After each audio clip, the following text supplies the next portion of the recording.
All right, so this is back, and here's the problem. It appears that somebody made this to install this transistor on. Let me see what transistor is that? 3906. Well, I think they put the wrong transistor. No, they put the right transistor in there, PNP, but it is not where they either put it in there backwards. They either put it there in back. They either put the transistor in there backwards, or something's wrong with it. Because when you turn the amp on,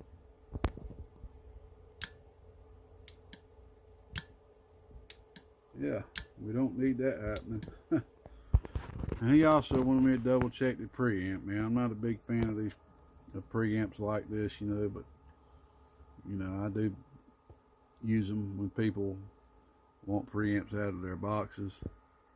So I'm gonna have to make sure that's working too. I think he mentioned something about that, and he really wants some fans on this thing. The only reason I didn't do that before when it was sent in, because I honestly didn't have the tools I needed here to do that, and I was already pressed for time and stuff like that. So I'm gonna actually have to go to the store and go buy some tools to do that, to mount the fans on this style of heatsink properly.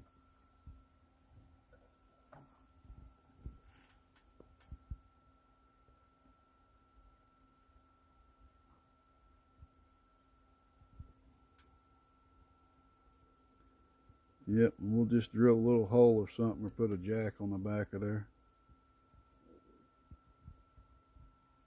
She's still stroking though, that's for sure. We'll be back. All right. I was hoping this thing was ready to roll, but we're gonna have to pull this relay out and put this one in.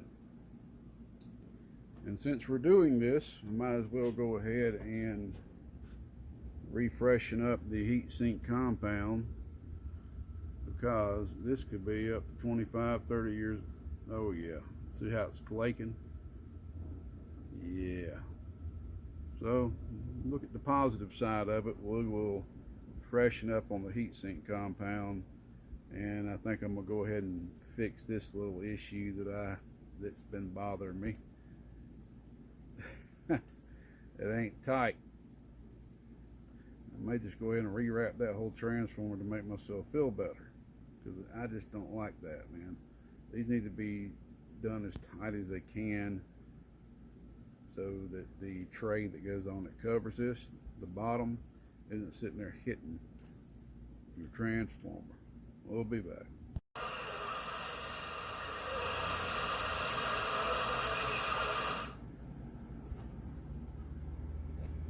Alright, let's remove this relay. Got this idea from my buddy Mr. Three Made.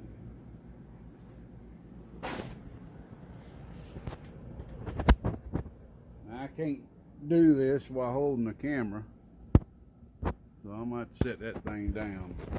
We're about to really suck this solder out.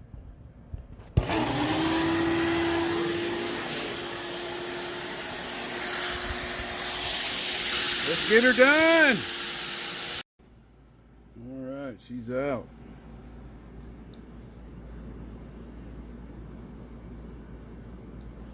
These have a unique pattern,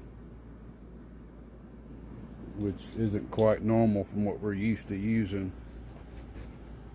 So yeah, that came out quite easy using the old vacuum cleaner method. Give a shout out again to Mr. Three Made for that idea. I had never thought about that. And the cool thing about it, by the time the solder even gets to the vacuum cleaner, it's cooled down just by the sheer force of the air.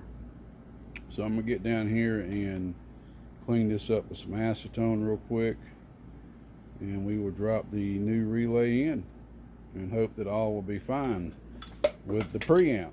The only thing I'd find, all these parts for the preamp is perfectly fine.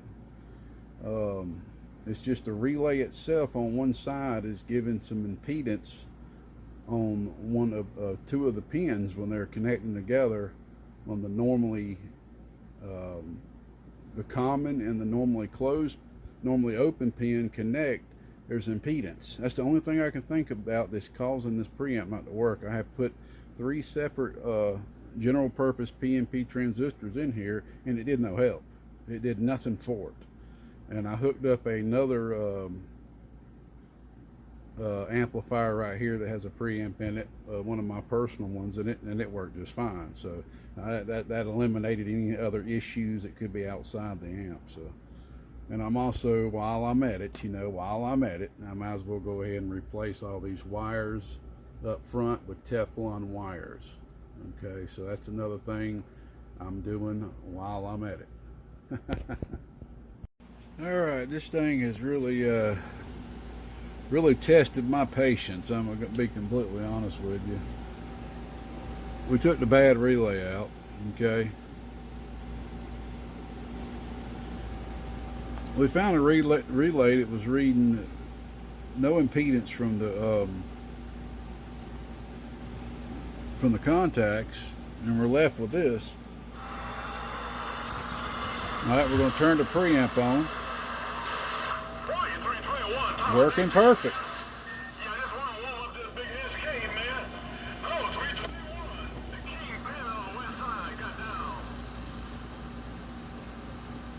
But when you turn it off sometimes, it ain't making contact. On, off, now it ain't making contact. On, off. It ain't making contact at all now. I've been playing around with it. I tried the old dollar bill trick to try to clean the contacts with a little bit of nitro force. It appeared to work, but so yeah, this is getting on my nerves quite a bit, because I'm sitting here thinking I'm not going to remove this board again. Oh my goodness, these are not the funnest boards to remove. You can't just unscrew some stuff and pull it out. No, you got to slide it and get all that thermal compound all over everything.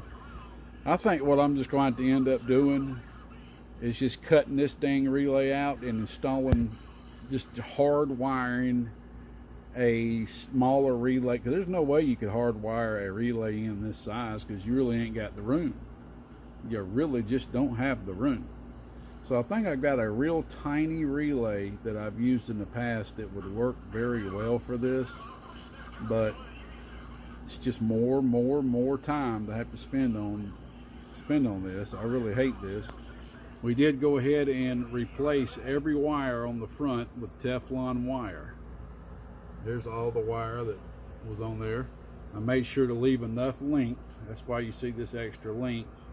So if anybody ever needs to move the front off. So,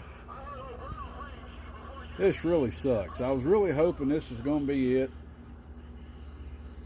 Maybe I should have hooked the board up before I even put it back in here and tested it. That's what I really should have done. Sometimes you don't think of everything. Because now, see, it's not connected right now. How you're hearing Mr. 766, the king of the west side, is it's literally just coupling through the relay's wires because they're so close. The relay's contacts, excuse me. But I got the preamp working circuit, thank God. But if I don't get this relay thing fixed, you're just going to have a receive probably most of the time, but then how about the times you don't have it? You see, this needs to be working all the time. And I can't in good faith send this back knowing that. There's no way that my conscience can handle that. That would drive the nuts out of me. Even if I might have told the guy, I can't even send this back letting the guy know about this, because it's like I'm sending something back not completely fixed, and that drives me crazy. So I think what I probably am going to do is literally just cut this thing out so I don't have to remove the board, and then remove each of the pins. I've done this before a lot with Texas Star Sweet 16s, and thank God that I drew a diagram already. All I got to do is just turn this upside down, because now we'll be looking at it from the top, and wire this bad boy in. It won't look super pretty, but it'll work. We'll be back.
Do not try this at home, and I do not recommend people doing this unless you know what you're doing, as in you're very, very, very careful.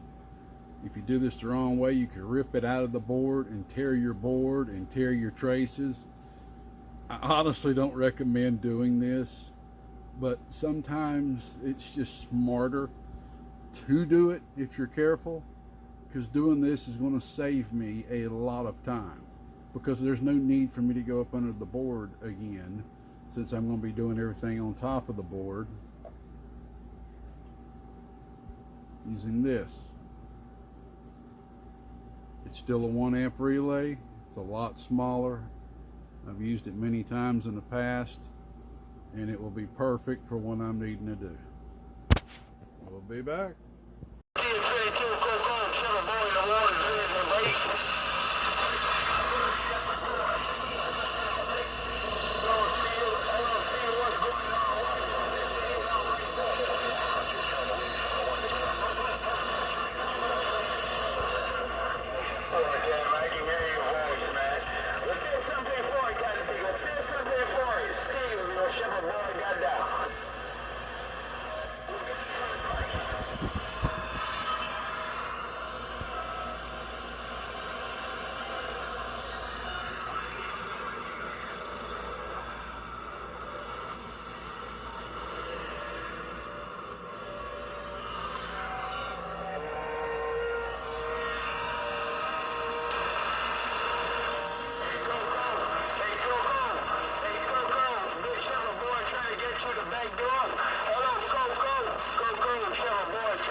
Thank God.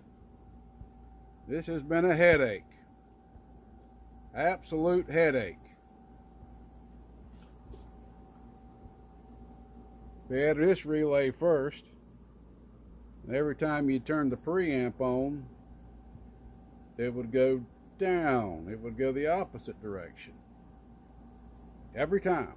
Every time. It would go the opposite direction. I drew this diagram as I've already showed. Okay. I drew this diagram too on the back of this and tested the relay in circuit, because you know it's soldered from up underneath. It's unsoldered underneath. And found out that one side of the leads of the normally open to the normally closed on one side had like 30 ohms of impedance, something like that. And just from that right there, from something happening internally to this relay, it was causing the relay basically to not make a good enough contact on one side, because there was impedance. There was impedance. It's like taking a 20 ohm resistor and putting it in series with your coax. It's going to attenuate it. It's going to throw the impedance off, the actual 50 ohms off a little bit, and it's also going to attenuate your RF signal. That's what was going on. So I said, well, I'm in luck. I've got 2 more of these relays laying around.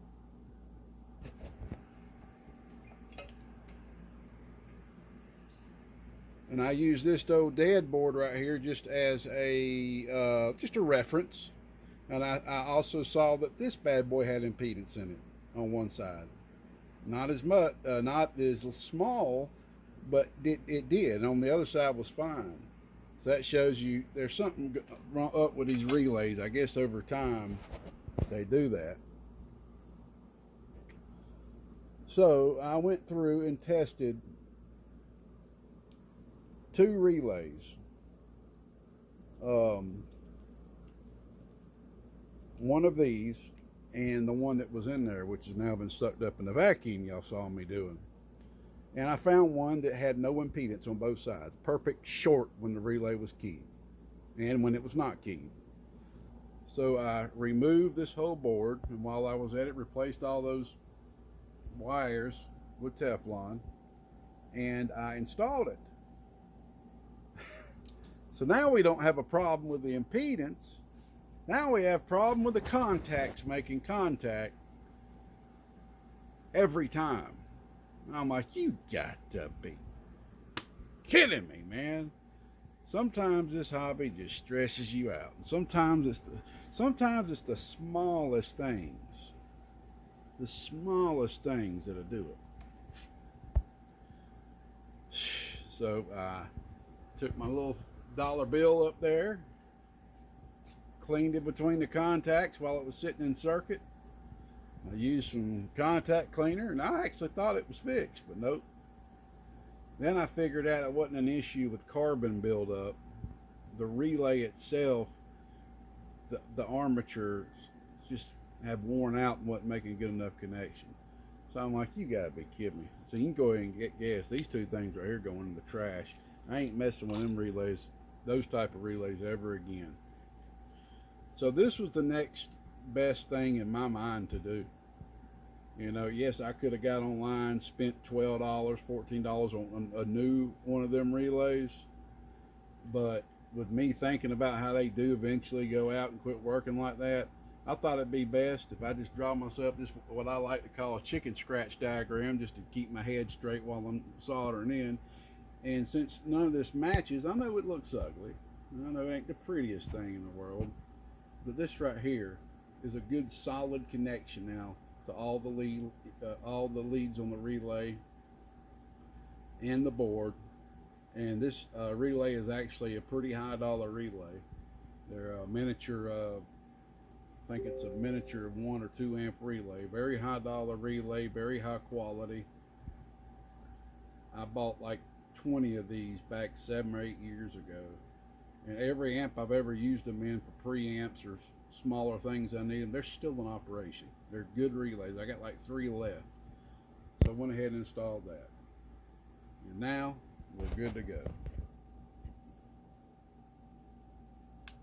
Switch on, switch off. Yeah, you ain't seen it move a lot because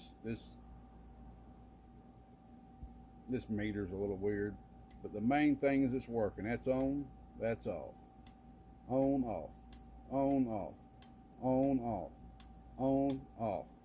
It's working every time, and that's what we're looking for. So let me get this cover back on the bottom of this and show you it all fixed up with the fans that he asked me to install on it for him. But you kind of asked to do that when he sent it. This is the second time this making it back to me, by the way, because the first time it had a key-in transistor and had a lot of glue around it, but it was working just fine. So I was like, well, I'll just leave it be. It's working fine. I didn't really see no reason to remove the board to switch it out if it ain't broke. And it looked like somebody had actually recently done that. So it looks like for some reason that went out on the guy. He sent it to somebody. They installed a transistor, but it looks like they installed it incorrectly. It appeared to me. I could be wrong about that, but it appeared that it was incorrect. So I just installed a brand new 2907. And for the transistor right here that I replaced, these are actually some transistors Texas Star used for many years. It's basically the best transistor I've found that will work in a preamp like this. Just wait till y'all see the GK pre's. They're coming. Alright, so I'll be right back. I almost forgot to mention. You see anything different with the winding of the transformers? Yep, I went ahead, unwrapped this completely, and rewrapped it nice and tight. So now that's not going to be hitting. See what it was doing? Whenever this right here would be slid in, it was literally rubbing against it and was piling over, and it just looked nasty. I hate it when you have one transformer wrapped good and one that ain't wrapped that good. So I forgot to mention I did go ahead and fix that for you. Been a lot of stuff done on and off to this amp, man. I tell you what. Wow. All right, we're all done. There's your RCA jack for your fan. I may start using these more. I do like them more. Got your blue LEDs you were wanting.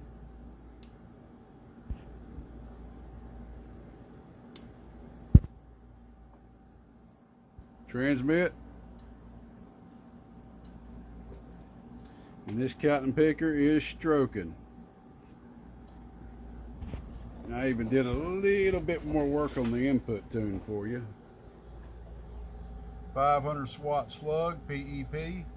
Oh, off the Richter. Here's your input reflect. Can't remember what it was in the first video, but oh, look how low that is. Look how low that is, man. Oh, goodness, that's nice. What's this thing talking though, man? If I'm just out there talking, God, this thing is stroking, son. This is a 550, right? A 550. And that thing's talking way over 500. Just talking way over 5. Man, that thing's doing good. Let me get this 500 out. Put this 1000 in. Just see how much more it is doing. This is my weak 1000.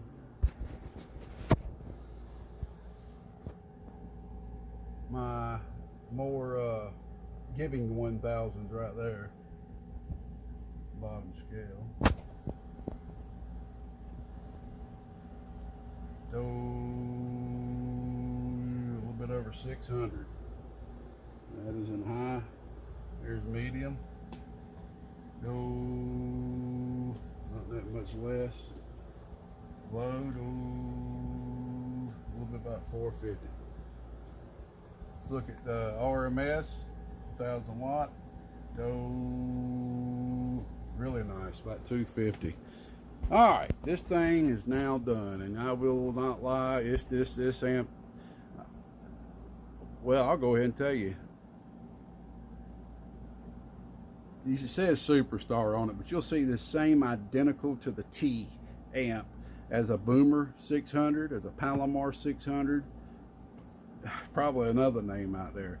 But I will say this is the most work that I've ever done on one of these amps. This is a lot of work that's been done to this thing, man. Hopefully the owner of this amp will appreciate and respect the hard work that's been done on this thing. Yeah, that's all I'm gonna say. I know the poor fella was getting a little impatient with the amount of time it was taking, but you know, me as a guy guesstimating on how long something's going to be, I mean, you might as well not even guesstimate, because I'm always going to be wrong, or I need to just add a lot more to it. Because just like this amp right here, I had no idea this was going to take this many more days. About that relay, because amps are like sandwiches, layer by layer by layer. You've got to get into it to see what's all going to be involved with it. But it's just all an estimation game, and I've never been good at estimating when it comes to time with these things. All right, I got to get on the next amplifier that he sent me and get that one figured out. That one's got a preamp issue also. Have fun. Old Gatekeeper out here in Georgia. This is a Superstar 550 / Palomar 600 / Boomer 600 full Metamorphosis mod with dual fan kit done, and the preamp fixed in it, all blue LEDs. Done up pretty well. All right, we good and going, y'all. 73. Bye-bye. God bless. Gatekeeper out here around the northeast end of Georgia. Bye-bye. I almost forgot. This is last, I promise. I went ahead. These were crimped on, which is completely fine. I just like to do it the best way that makes me feel the best. These were crimped on when it was sent back. I went ahead and soldered it and put heat shrink on here. Soldered it and put heat shrink, so now it's a 100% bond. This wire has no idea that this lug is even on it. All right, now we are for sure gone.